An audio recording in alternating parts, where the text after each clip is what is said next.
following is a Rogers Sports presentation.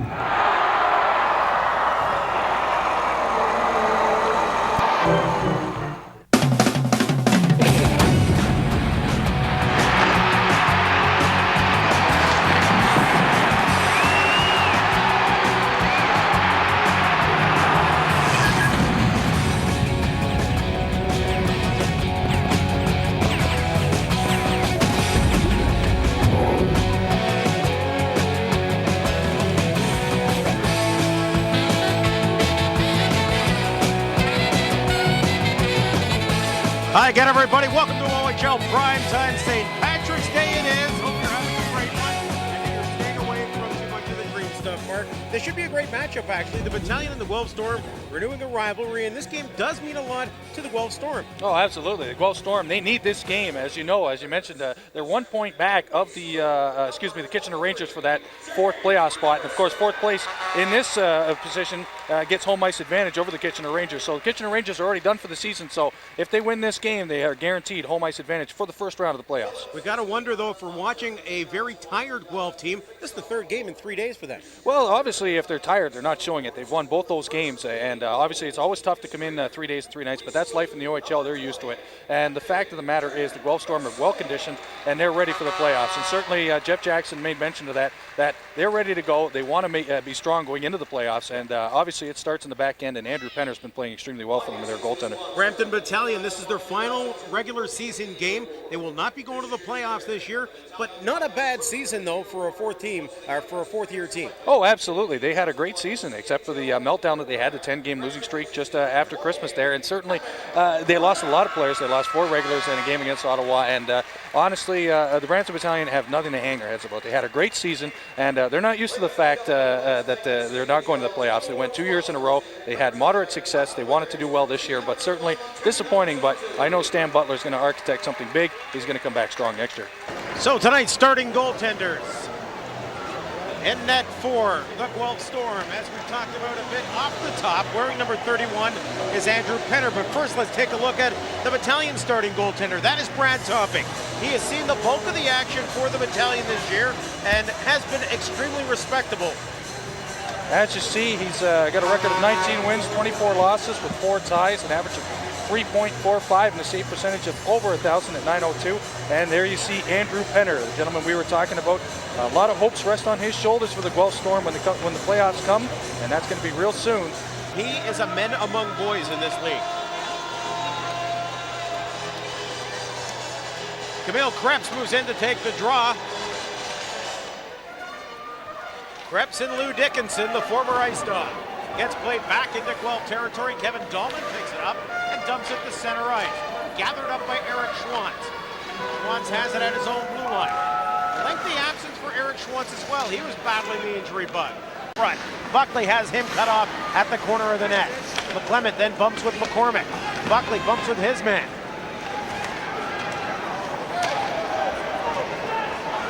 St. Pierre's lost his helmet, and now McCormick comes in to help out Jay Harrison. Harrison and McCormick have the gloves off, and they're going to go toe-to-toe.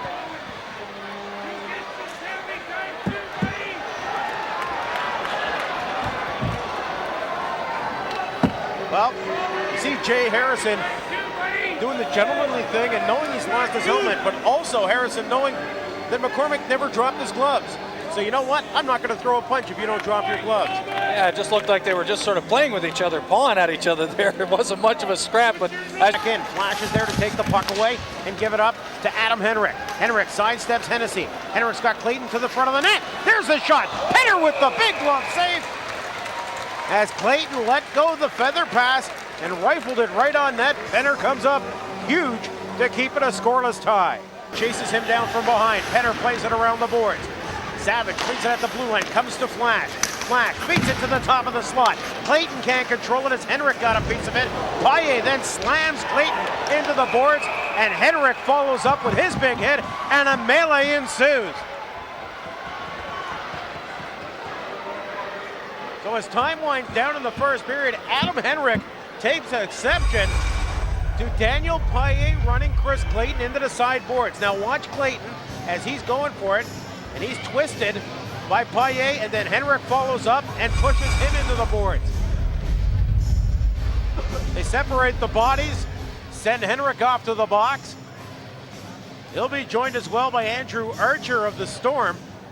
Blue line plays it in for Hughes. Branham, first on the scene, picks up the puck. McClement takes it away from him and plays it back to the point. Kept in by Harrison, good job. You watch the Guelph defenders go into the triangle. There's a deflection in front, they score! Brent Hughes shoves it home. The Battalion take a 1-0 lead.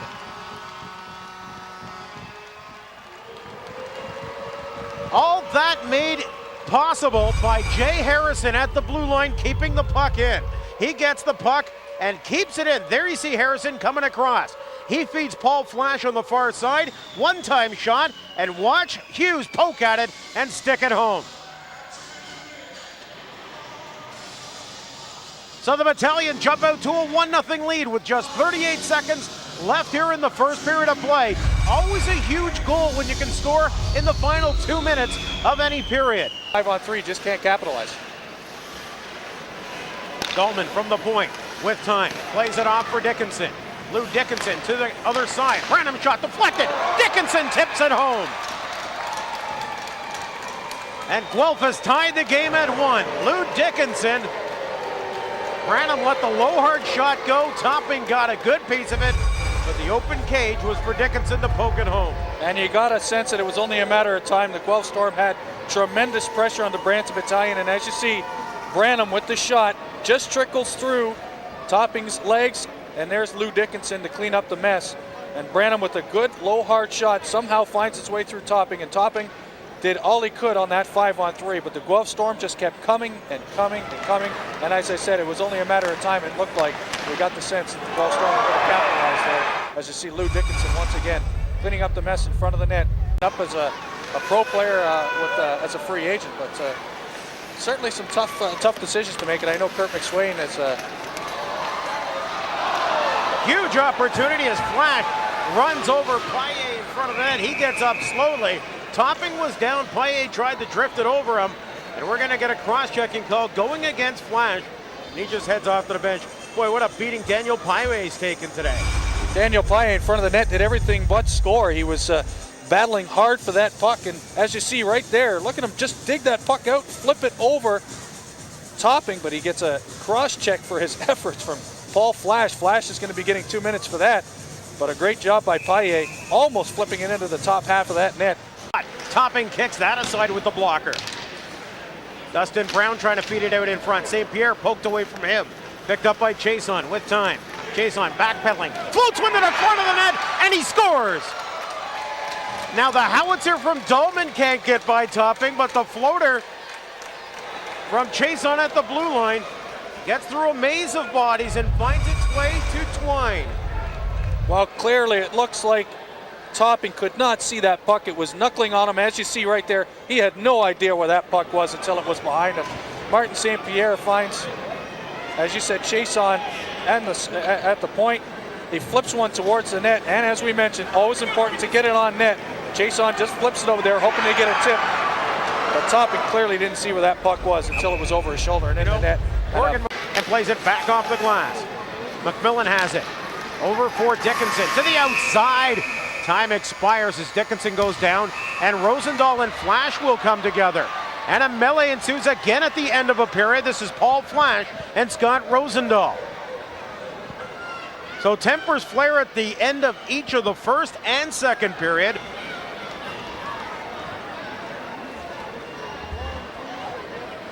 And we'll see what will come of that as far as the penalty situation goes. Here comes Brent Hughes on Branham. Hughes cutting toward the middle. He gets absolutely hammered by Daniel Payet just inside of the blue line. Hennessy back to pick it up and plays it around the boards. Jay Harrison at the point, keeps it in. That one shot to the side of the net. McClement with the opportunity, and Penner with a huge save, preserving the 1-goal lead. Admirably when needed. Has played center, wing, and defense. 19 goals on the season. Paul Flash fired the puck up the boards that hit the referee Parlett, and Bartlett has waived him from the game.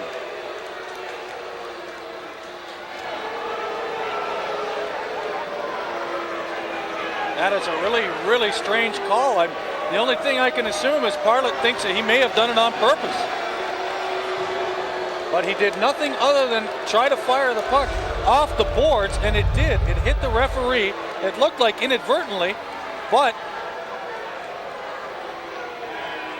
as you see there, it hits the back of the referee, immediately blows the whistle, and tosses Flash from the game. That is one for the books. And I can see the disgust on Stan Butler's face there. He can't believe the call. The Brampton players can't believe the call. Jay Harrison is asking, what the heck is going on?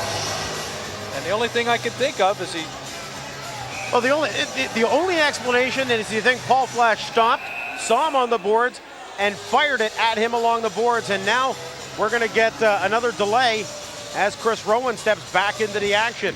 And the puck comes loose. Krebs tied up. Paille plays it off the glass, kept in by Harrison, right in front of the net. Huge opportunity for Hughes. He couldn't control it. McClement, Jay McClement to the top of the crease. Henrik chips at it, can't put it home. 14 seconds left in the hockey game. Loose puck, cleared to the blue line, kept in by McClement. Back to Buckley, feeds it to the front of the net. That got through, Penner steers it aside. Harrison deflected, loose puck at the side. Time winding down, and the Guelph Storm will win the hockey game 2-1 here in Brampton.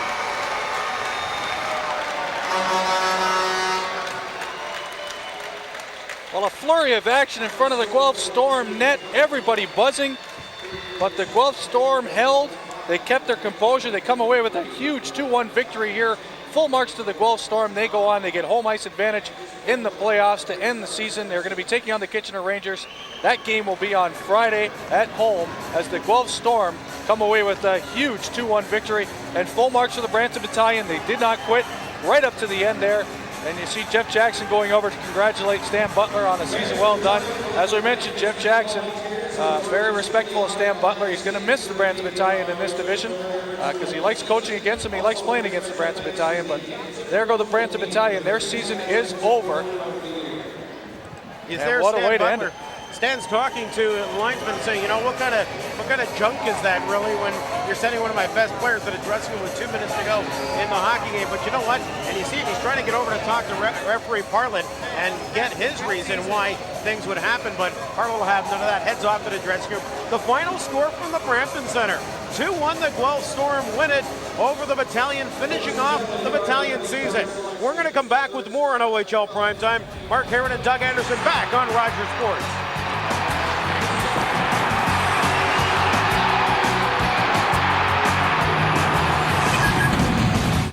The game was a high-flying game in the early going. The whole second period, though, was Guelph Storm hockey. Oh, yeah, absolutely. The second period, they came out and they dominated. We were talking to Kevin Dahlman in the intermission. I asked him, did you make any adjustments? Was there anything that you talked about? He said, no. He says, we just had to get rid of our bus legs. We're playing 3 games in 3 nights. They've won 2 in a row, and they were tired.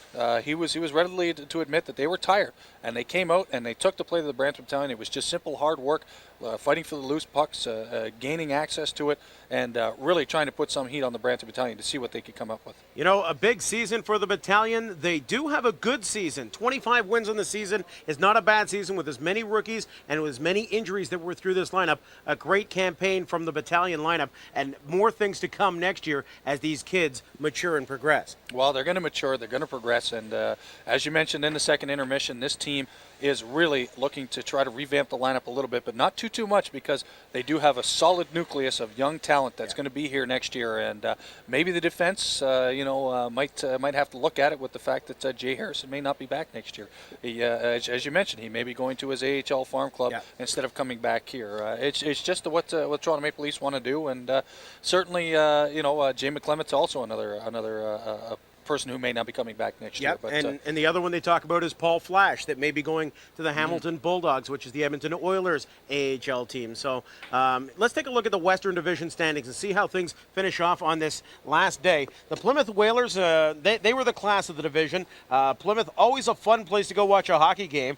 Sault Ste. Marie in second spot with Erie in third. Kitchener and Guelph, they will flip-flop now, as Guelph will finish with 82 points, not 81, not 80 points. They will move in front of Kitchener and pick up home ice advantage. Then Windsor, Sarnia, London, Owen Sound, and the Battalion finishing with 59 points in the season. You can see that bunch up from Sarnia through to Brampton from 66 to 59 points. Things could have swung a whole different way in the last 3 weeks of this hockey season. Well, you look at the top half of that Western Conference as well, and boy, there's not much separating the fourth and fifth place teams from the top two. I mean, Plymouth, as you said, is the class of the league. They've got the best goals against average, one of the best defensive teams in the Ontario Hockey League.